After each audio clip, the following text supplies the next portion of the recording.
Mr. Malkovich, am I saying it correct? Yes. Okay, you brought this case before the court. What's going on? Where do I start? At the beginning? Okay. Well, cut to the election. The Great White Hope gets elected. I thought our household would be happy about it. I find out I'm married to a libtard. And she starts going off the handle, and like eventually she's just partying and doing all this nonsense and gets on H, smack, like a loser, and goes off the rails, leaves me, we got 2 kids, 2 and 5-year-olds, and just leaves me to take care of these kids. So okay, I'm like, okay, fine. Okay, so now we're getting into the important part of your story. What do you mean? I'm giving you backstory. Isn't that what you're here? Don't you need context? Yeah, but all the name calling and name calling. jabs, I'm just telling you. I'm giving you context. Okay. This idiot needs to go to. Okay, you refer to her by her name. What is your name? Martha. You will refer to her as Martha. Martha. Okay? She will not be a libertarian, whatever you said, and an idiot. I took her to rehab, which cost $20,000. Okay. That was all of our savings, all of our money. It's supposed to be the kids' college fund, but I figured the kids aren't going to go to college if they have a mom on heroin. Pretty bad example. So let's get it situated. But she got the help, right? Yeah, she got the help. Okay, so she that's joined what's the cult. important. She drank the Kool-Aid. She stayed longer than her stint. Met some guy named what's his name? Paul. Met Paul. You know, the globe-trotting Paul. What was Paul into, huh? Meth? Whatever. They're clean and sober together. She comes back, you know, after spending an extra Mr. Malkovich. What? Excuse me?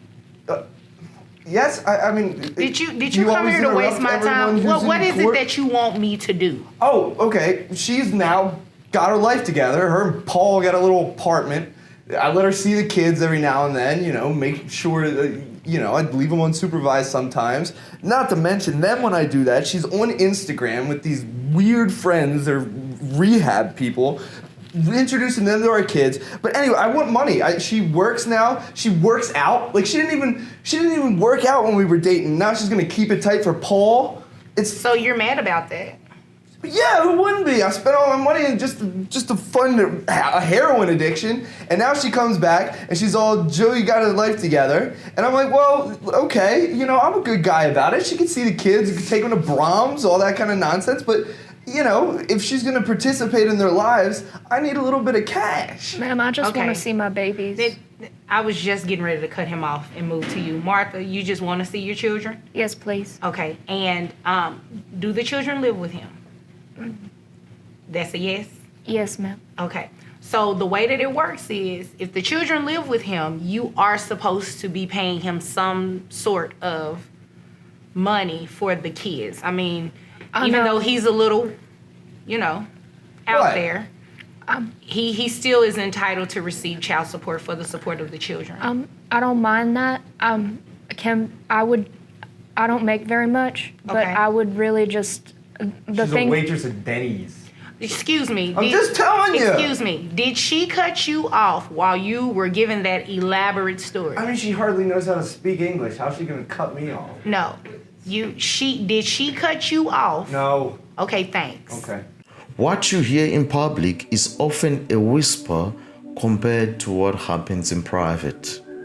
This man verbally assaults the mother of his children in a court of law, on record, and in front of a judge.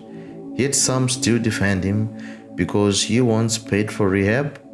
Well, let's be clear, financial help is not emotional safety, right? You can see it in her eyes. She's trying. She's trying, the sincerity. Now, Martha, how much money do you make?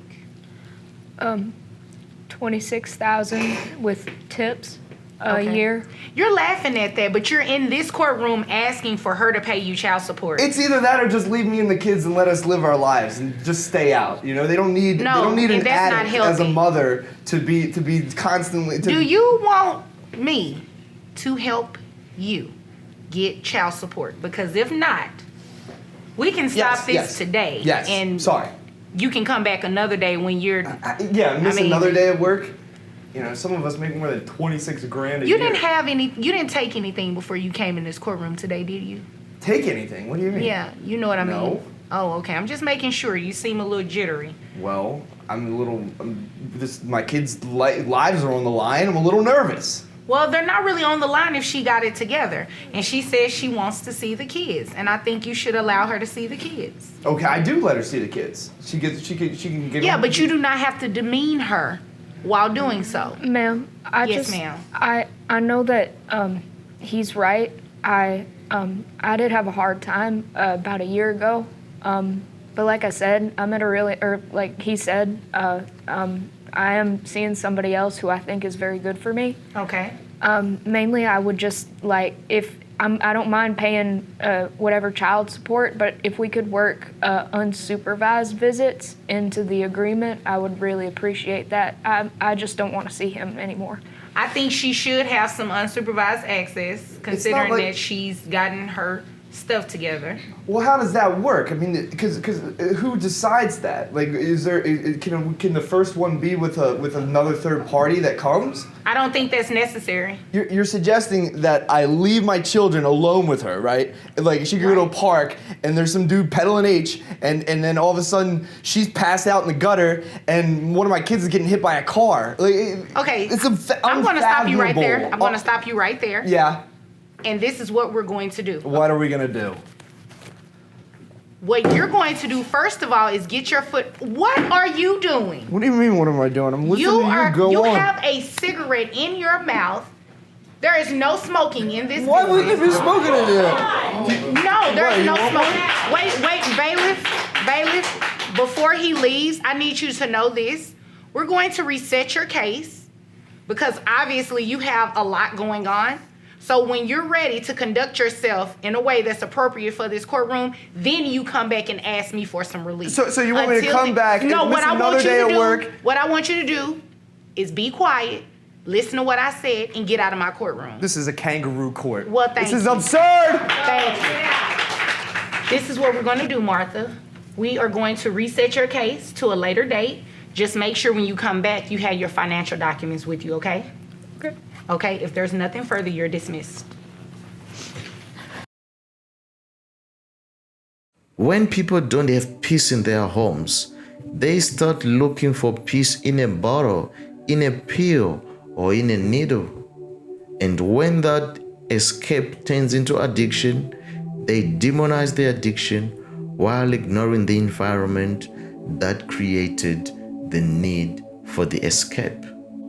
This is the fruit of a generational wounds, a cycle of rage, addiction, and trauma. Yes, ladies and gentlemen, and this isn't entertainment. This is a cry for help. One parent is toxic, the other is barely surviving, and the children, they become the emotional battleground. Those are the consequences. That's what usually happens.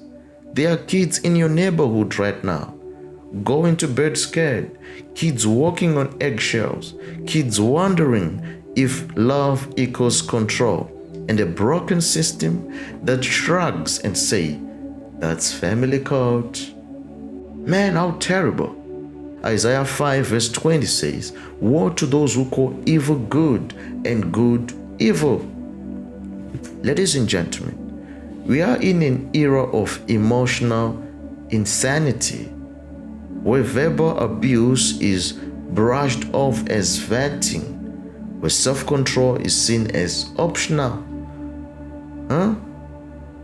That's crazy, ladies and gentlemen. Where fathers rage and mothers collapse and kids become collateral damage. How terrible. This is not how God designed family. It's not how love works. No, this is not masculinity, it's madness.